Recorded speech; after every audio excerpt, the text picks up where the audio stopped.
जय हिंद साथियों। यदि आपका भी मैथ और रीजनिंग कमजोर है, मैथ और रीजनिंग में अच्छे मार्क्स नहीं आते हैं, और यदि आप भी आरआरबी एनटीपीसी में मैथ और रीजनिंग में 30 में 30 लाना चाहते हो, तो दोस्तों ये वीडियो आपके लिए बहुत ही ज़्यादा बेनिफिशियल होने वाली है। इस वीडियो को देखने भर से आपको एक बेहतरीन स्ट्रेटेजी मिलेगी और साथ में बहुत सारे बेहतरीन टिप्स मिलने वाले हैं, जिससे आपका मैथ में अपने आप ही स्कोर बेहतर हो जाएगा। इसके साथ ही ये जो वीडियो है ये स्पेशली बिगनर्स के लिए बनाई गई है। जितने भी बिगनर्स हैं ये वीडियो उनके लिए तो बहुत ज़्यादा लाभदायक होने वाली है, साथ में जिनकी तैयारी अच्छी खासी मैथ में है उनके लिए तो ये रामबाण होने वाली है। तो वीडियो को बहुत ध्यान से देखना, क्योंकि इस वीडियो के अंदर मैंने अब तक जितना भी सीखा है, जो भी सीखा है, वो हर एक चीज़ें इस वीडियो के अंदर मैंने डाल दिया है। और जो भी चीज़ें मैं फॉलो करता हूँ जिससे मेरा मैथ में अच्छे नंबर आते हैं, बटन में बटन नंबर आते हैं, आप चाहो तो जाकर हमारे चैनल पर मेरा रिजल्ट भी देख सकते हो। हमारे चैनल के पहले वीडियो में ही मेरा रिजल्ट है, आप जाकर वो भी देख सकते हो। तो मैंने किस तरह से हर एक एग्जाम में बटन लाया हूँ, वो सारी चीज़ें मैंने इस वीडियो के अंदर बताया हुआ है। तो हम वीडियो को शुरू करते हैं। हम सबसे पहले बात करेंगे मैथ को लेकर, है ना, कि आप सबसे पहले मैथ की तैयारी कैसे करें। तो देखो यार, मैथ में आपके दो पसंद सवाल आते हैं, एक आता है आपका अर्थमेटिक और दूसरा आता है एडवांस। तो सबसे पहले हम बात करते हैं अर्थमेटिक की। तो देखो यार, अर्थमेटिक जो है ना, वो पूरा 3 चीज़ों बना हुआ है। पहला क्या है, कॉन्सेप्ट, यानी कि टाइप। हर एक चैप्टर के कुछ कॉन्सेप्ट होते हैं, कुछ टाइप होते हैं। अगर आपने हर एक चैप्टर के सारे टाइप को पढ़ लिया, तब के जो सवाल है वो बनने लगेंगे। दूसरा है लैंग्वेज बेस्ड क्वेश्चन। हर एक चैप्टर में कुछ ना कुछ क्वेश्चन ऐसे होते हैं जो पूरा डिपेंड होते हैं लैंग्वेज पर ही। और सच बोल रहा हूँ मैं, 90% बच्चों को अर्थमेटिक में लैंग्वेज से ही दिक्कत आती है। और लास्ट है कैलकुलेशन, जो कि आपकी स्पीड के साथ साथ एक्यूरेसी भी बढ़ाता है। तो सबसे पहले हम बात करेंगे कि आप कॉन्सेप्ट या टाइप, यानी कि आप अपने अर्थमेटिक के इंटायर सिलेबस को कैसे कवर कर सकते हो ना। आप अपने सिलेबस को कैसे कवर करोगे। तो देखो यार, यदि आप बिगिनर हो, आपने मैथ तक नहीं पढ़ा है, तो आपको क्या करना है कि कोई भी फाउंडेशन बैच है जो यूट्यूब पर फ्री में आपको मिल जाए, आपको उससे करना है। मैं आपको कुछ टीचर का नाम बता दे रहा हूं, कौन कौन से। आप सर्च करना आदित्य रंजन सर, इनसे मैंने भी खुद पढ़ी है। दूसरा अभिनव शर्मा सर,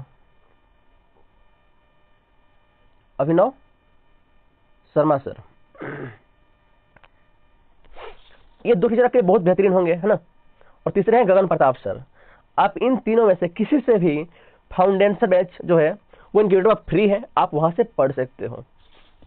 और जो लोग पहले मैथ पढ़ चुके हैं या जिनको मैथ में थोड़े बहुत भी नॉलेज है, वो लोग सीधे इनके मैराथन वीडियो से कवर करेंगे। हर एक टीचर ने भी एक सीरीज चलाते थे, 20 दिन 20 मैराथन, आपने सुना होगा, या 16 दिन 16 मैराथन, या 51 दिन 51 मैराथन, 51 दिन 51 मैराथन। तो जितने भी लोग, अगर आपकी मैथ थोड़ी बहुत बढ़िया है तो आप लोग इससे ही कवर करेंगे, 51 दिन 51 मैराथन, या 16 दिन 16 मैराथन, या 20 दिन 20 मैराथन। इसमें क्या होता है कि हर एक चैप्टर को एक ही वीडियो के अंदर निपटा दिया गया है, और एक वीडियो के अंदर लगभग सभी टाइप को कवर किया गया है ना। तब मैंने जो बताया, किसी भी टीचर को आप फॉलो कर सकते हैं और आप उनकी वीडियो देख लें। इससे क्या होगा कि आपको हर एक चैप्टर के सारे टाइप के बारे में पता चल जाएगा। जैसे मैं अगर एग्जांपल दूं कि परसेंटेज को लेकर चलते हैं, मेरे अगर आपका परसेंटेज है, ठीक है, परसेंटेज, इसमें आपके पूरे हैं 14 टाइप। तो ये आपको एक ही वीडियो में मिल जाएगा। आप कोई भी मैराथन देखोगे, आप सर्च करना परसेंटेज मैराथन, तो ये आपको एक ही वीडियो में मिल जाएगा। तो आपने करना क्या है कि आपको एक ही दिन के अंदर पर चैप्टर को निपटाना है। ऐसे करोगे तो आप जल्दी कवर कर पाओगे और इजीली आप 15 से 20 दिन के अंदर आप पूरा अर्थमेटिक को खत्म कर दोगे। दूसरा है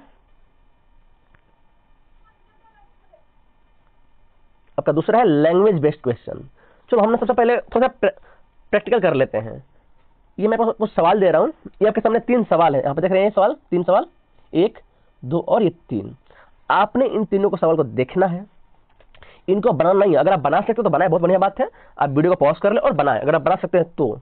नहीं तो चुपचाप आप बस इन क्वेश्चन को देखें और आप बस खुद से पूछें कि मैं इसको कैसे बना सकता हूं। मैटर नहीं करता कि आपने ये प्रॉफिट एंड लॉस पढ़ा है कि नहीं पढ़ा है, एज पढ़ा है कि नहीं पढ़ा है, यहाँ पर ये भी एज क्वेश्चन है, आपने पढ़ा है कि नहीं पढ़ा है। इनको आपको बस ये देखना है कि क्या आप सवाल को पढ़कर आप ये समझ पा रहे हैं कि सवाल क्या कहना चाहता है। आपके पास में 30 सेकंड का टाइम देता हूं आपको, आप इसको बड़े ध्यान से देख लें।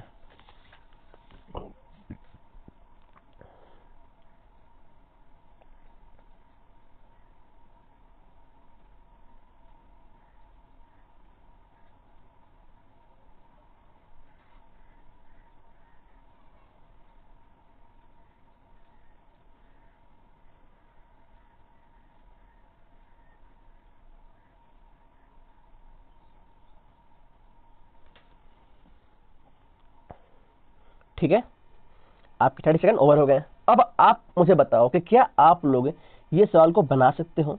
अगर आप बना सकते हो तो इनको अभी वीडियो को पॉज करें और इनको बनाएं। अगर आपसे बन पा रहा है तो बहुत अच्छी बात है, ये तीनों क्वेश्चन आपकी लैंग्वेज पर पकड़ अच्छी है। अगर आप नहीं बना पाते हैं तो क्या करना है वो सुनिए, या अगर आपको सवाल ही समझ में नहीं आ रहा कि बनेगा कैसे, तो वो आप सुनिएगा कैसे आप करना है। तो क्या करना है, आपको कोई भी टीचर का प्रैक्टिस सेट यूट्यूब पर सर्च करना है कि मैथ प्रैक्टिस सेट है ना, मैथ प्रैक्टिस सेट आपको सर्च करना है यूट्यूब पर। अब कोई भी प्रैक्टिस सेट चालू कर देना है। जनरली हर एक सेट में 25 क्वेश्चन के करीब हर टीचर करवाता है ना, तो आपको कोई भी क्वेश्चन, आपको मान फॉर एग्जाम्पल आपको पहला क्वेश्चन आपके सामने आया, आपने वीडियो ओपन किया, पहला क्वेश्चन सामने आया, तो आप क्वेश्चन को पढ़ेंगे। आप वीडियो को पहले पॉज कर लेंगे और उस क्वेश्चन को पढ़ेंगे और खुद से बनाएंगे। आप कम से कम 3 से 4 बार बनाएंगे। देखो यार, मेरा खुद का रिकॉर्ड है कि मैं तीसरी बार में चाहे कैसा भी मैथ का सवाल हो, मैं खुद से बना लेता हूं। और मेरा मैंने खुद से एक वादा या प्रतिज्ञा मेरा कि मैं कभी भी सॉल्यूशन नहीं देखता जब तक कि मैं उस पर अपना 100% ना दे पाऊं।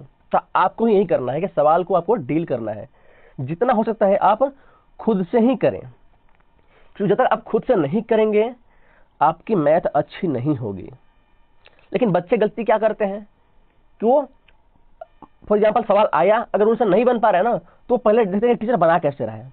अब टीचर ने बना दिया, अब फिर वो भी उसी की तरह बनाते हैं। ठीक, अच्छी बात है, आपको मैथ तो आ गया, पर क्या आपके माइंड में वो कब तक टिका रहेगा? क्या एग्जाम में आपको वही कॉन्सेप्ट, वही शॉर्ट ट्रिक याद रहेगा? ऐसा नहीं होता है। तो सबसे पहले आपको यही करना है कि आपको खुद से ही प्रयास करना है, कम से कम 3 से 4 बार। और यकीन मानिए, ऐसे अगर आपने 2 से 3 दिन भी कर लिया, खुद से प्रयास कर लिया, तो फिर आपको मैथ में दिक्कत तो आने की ही नहीं है। फिर आपकी मैथ अपने आप ही अच्छी होने लगेगी, आपका माइंड अपने आप ही मैथ पर काम करने लगेगा। लेकिन वो तब जब आप खुद से मेहनत करेंगे, टीचर के भरोसे नहीं रहेंगे। आप टीचर सॉल्यूशन देखें, लेकिन तब जब आप अपना बना लें, चाहे आप अपना बेसिक से ही बनाएं, लेकिन बनाएं। जब बेसिक से आपका बन गया, उसके बाद आप उसका शॉर्ट अप्रोच देखें, तब जाकर और बेहतर काम होगा। यह क्या हो गया लैंग्वेज पर, ठीक है। अब थर्ड है कैलकुलेशन, जो कि बहुत ज्यादा मस्ट है और ये बहुत ज्यादा क्रूशियल पार्ट है आपके मैथ का, क्योंकि एग्जाम में आपको टाइम कम मिलने वाला है और मैथ लेंथी होते हैं। तो अगर आपके पास कैलकुलेशन स्पीड नहीं है तो टाइम बहुत ज्यादा लगने वाला है। तो ऐसे कौन कौन से तरीके हैं जिनसे हम अपनी कैलकुलेशन स्पीड बढ़ा सकते हैं? तो पहला है, आपको 1 से 25 तक पहाड़े याद होने चाहिए, टेबल, ये आपको मुंहजबानी याद होनी चाहिए। और ये कोई ऑप्शन नहीं है, ये मस्ट है, मतलब आपको याद होने ही चाहिए। अगर कोई आपसे पूछ दे कि 24 सत्ते कितना होता है, तो आप वहां पर गुना ना करो, बल्कि सीधा बोलो इतना होता है, बात खत्म। टेबल इतना होना चाहिए। दूसरा, 1 से लेकर 30 तक आपको स्क्वायर पता होनी चाहिए कि 29 का स्क्वायर कितना है, 961 नहीं, 29 का उस जगह 861 होगा ना।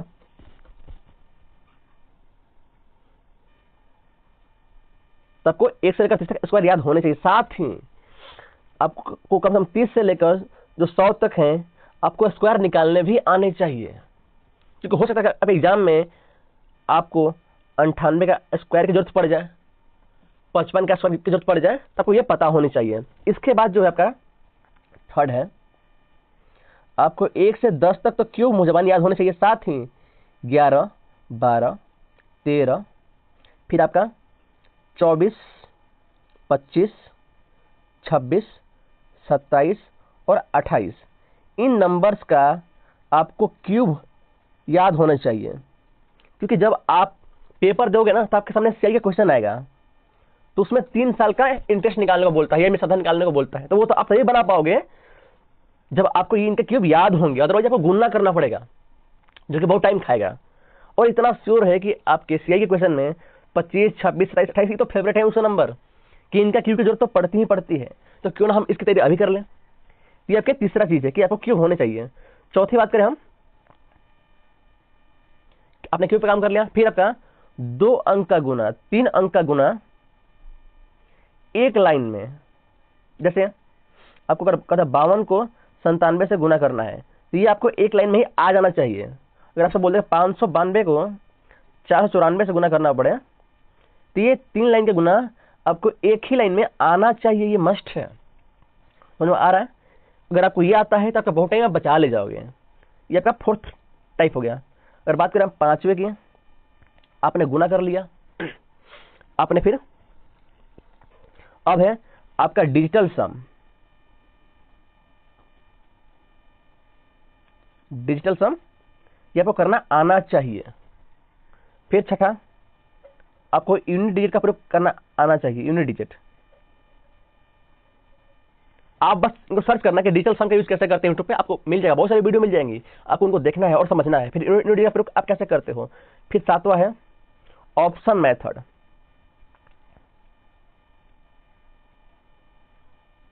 ये 7 ऐसे तरीके हैं जो हर एक टॉपर अपनाता ही अपनाता है, और यही रीजन है कि हर एक टॉपर के मैथ में बटे में बटे आते हैं।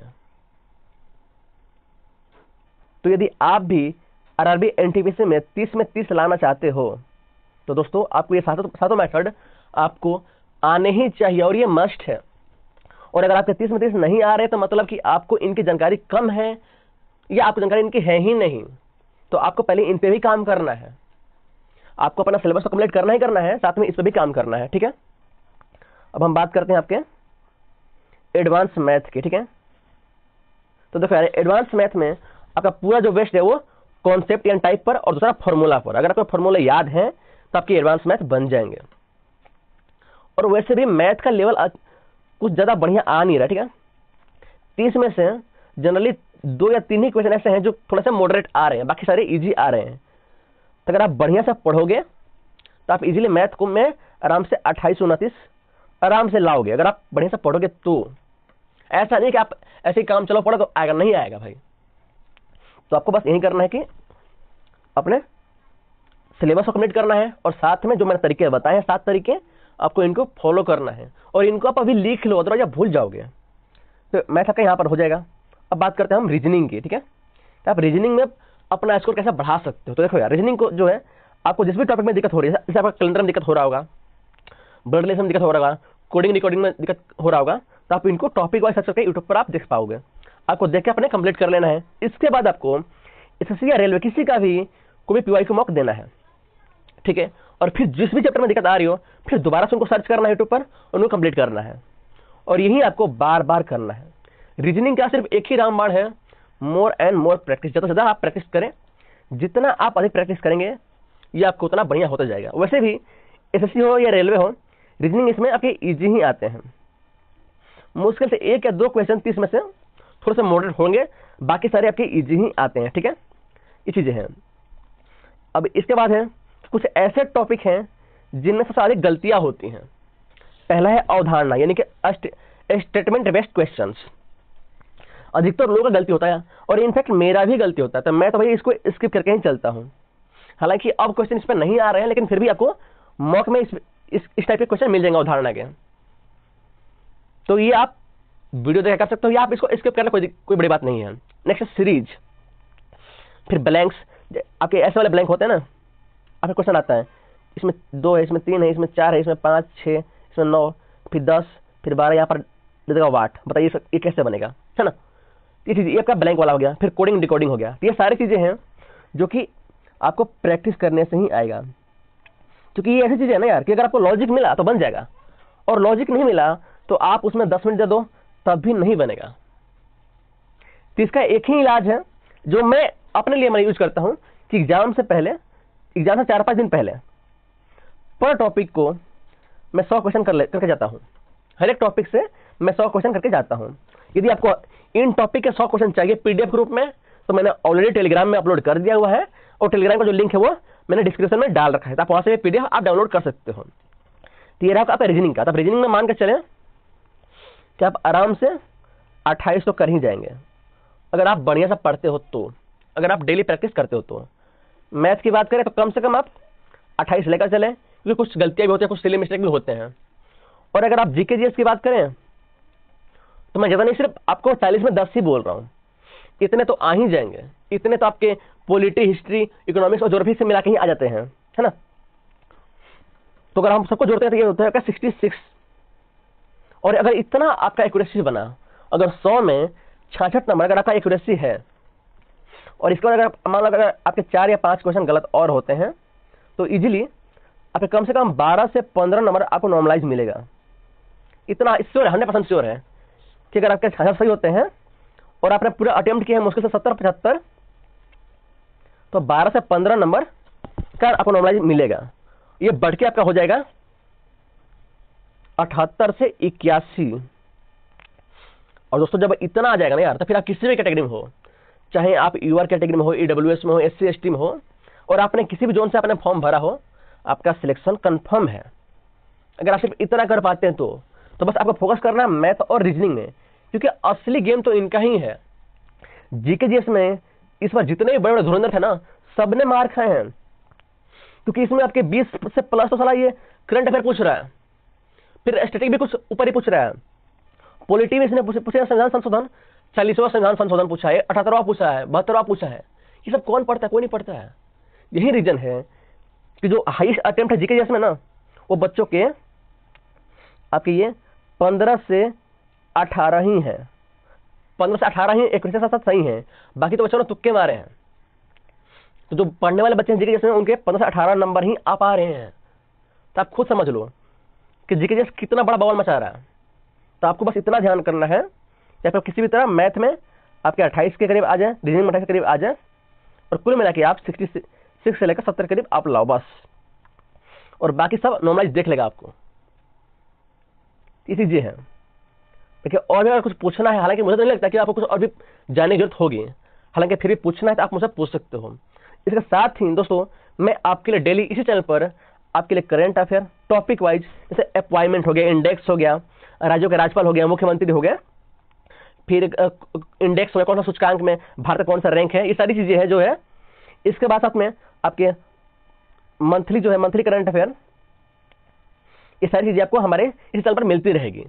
साथ में हर एक हिस्ट्री हुआ, पॉलिटी हुआ, ज्योग्राफी हुआ, इकोनॉमिक्स हुआ, मैंने सबका मैराथन इस चैनल पर करा चुका हूं। तो आप हमारे चैनल को सब्सक्राइब कर लें ताकि आपको ऐसी ही वीडियो मिलती रहे।